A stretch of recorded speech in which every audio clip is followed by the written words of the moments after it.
আল্লাহু আকবার।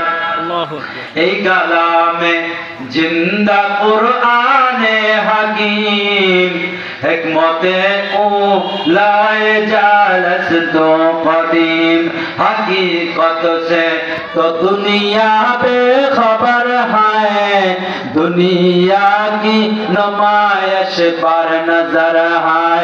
अल्लाह अल्लाह क्या मुबारक नाम है, अल्लाह अल्लाह आशिकों का दाम है।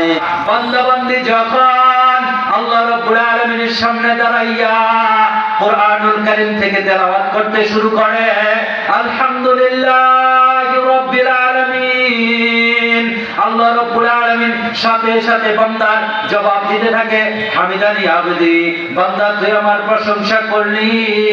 যখন বান্দা বান্দি তেলাওয়াত করে আর রহমানুর রহিম, তখন আল্লাহ রাব্বুল আলামিন বলেন, বান্দা বান্দি তুই আমার কাছে কি চাচ্ছেন?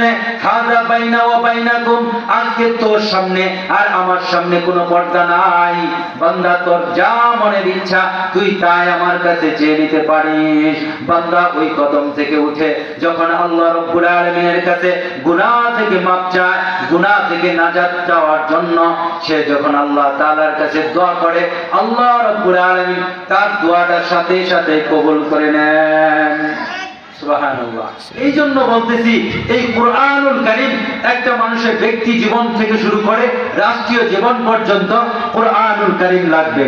যেই অন্তরের ভিতরে কুরআন নাই, ওই অন্তরের ভিতরে শান্তি নাই। যেই পরিবারের ভিতরে কুরআন নাই, ওই পরিবারের ভিতরে শান্তি নাই। যেই দেহের ভিতরে কুরআন কারীম নাই, ওই দেহের ভিতরে শান্তি নাই।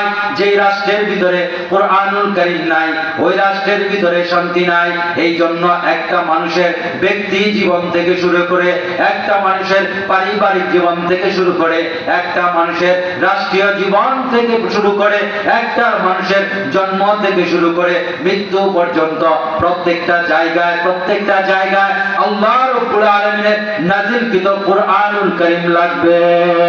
এই জন্য আমাদের জন্ম থেকে শুরু করে মৃত্যু পর্যন্ত আমরা কুরআনুল কারীম দিয়ে আমাদের জীবনটাকে আমরা সাজাবো। এই কুরআনুল কারীমের মাধ্যমে আমরা আমাদের ব্যবসা প্রতিষ্ঠান, আমরা আমাদের ব্যক্তিগত জীবন প্রতিষ্ঠান, আমরা আমার রাষ্ট্রটাকে এই কুরআনুল কারীমের মাধ্যমে পরিচালনা করব।